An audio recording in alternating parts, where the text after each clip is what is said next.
PM planning is a way to maximize the results of your life and maximize your sense of fulfillment and joy. It's both. In order to do that, we got to change what we focus on from the question of what do I have to do to what's my outcome? What do I want? What's most important to me? What's the result I'm committed to getting? That one change will change completely how you respond in your life, because it'll change you from focusing where everyone's demanding your attention or what you're afraid of or what might give you pleasure in the moment to what's most important to you. And those, by the way, are the three things that get our focus. If we don't discipline ourselves, what gets our focus? Something we're afraid of, something will give us pain. What's the second thing that gets our focus if we don't pay attention? Something will give us pleasure. It's like, you know what, I'm so stressed out. Oh, that chocolate's looking good. Oh, that, I'm gonna go over to have my little coffee, my smocha mocha doka, cream, this thing and that thing, and I'm gonna escape for a few moments. Because the focus is how to feel good. How to not feel bad, how to feel good. What's the third thing that gets your focus? Other people's demands. It's not necessarily there are more demands, it's just that we're accessible to more demands. And if you don't know what you want, and you don't know why it's a must for you to achieve it, and you don't have a plan, I can promise you something. You're gonna fit in everybody else's plan. And you're gonna wonder why you're stressed. And you're gonna wonder why I'm not fulfilled. What is time? How do you know when it's a long time, or how do you know when it's a short time? It's not because it's 10 minutes or 10 hours. How many have been in 10 hours and time flew because you loved what you're doing, didn't have any sense of time whatsoever? How many have had that experience? Say aye. How many have had 10 minutes feel like 10 years you want to kill somebody to get out of the situation? So what is time? Time is emotion. Gotta remember that, time is emotion. What you're really managing is emotion. Another word for that would be meaning or fulfillment. Focus is power, but you gotta take it. Take it back, take back that power. And you gotta know when you do have that focus, how to chunk it, how to group it so you're not overwhelmed. Let me show you how to make it simpler.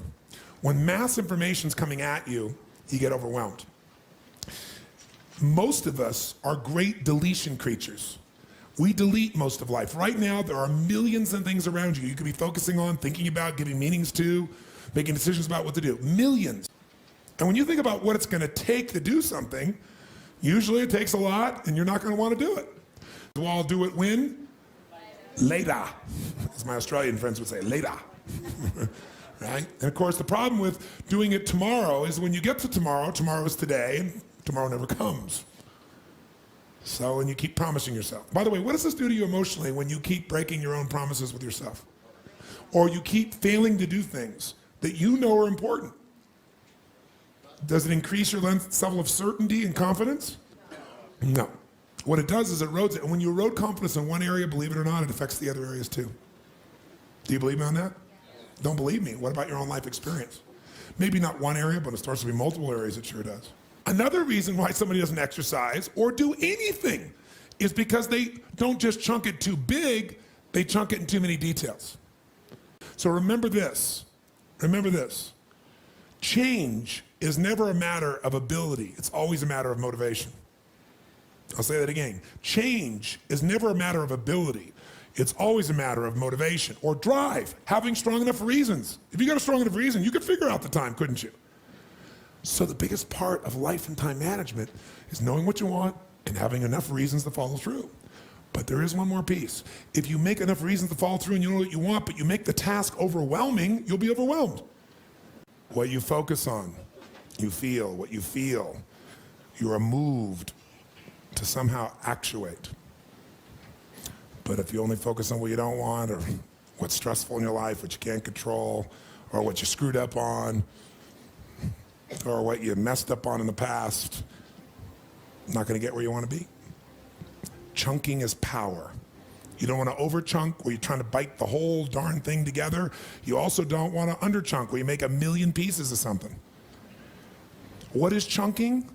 It's taking all that's coming at you and putting it into idealized size groups that your mind can handle.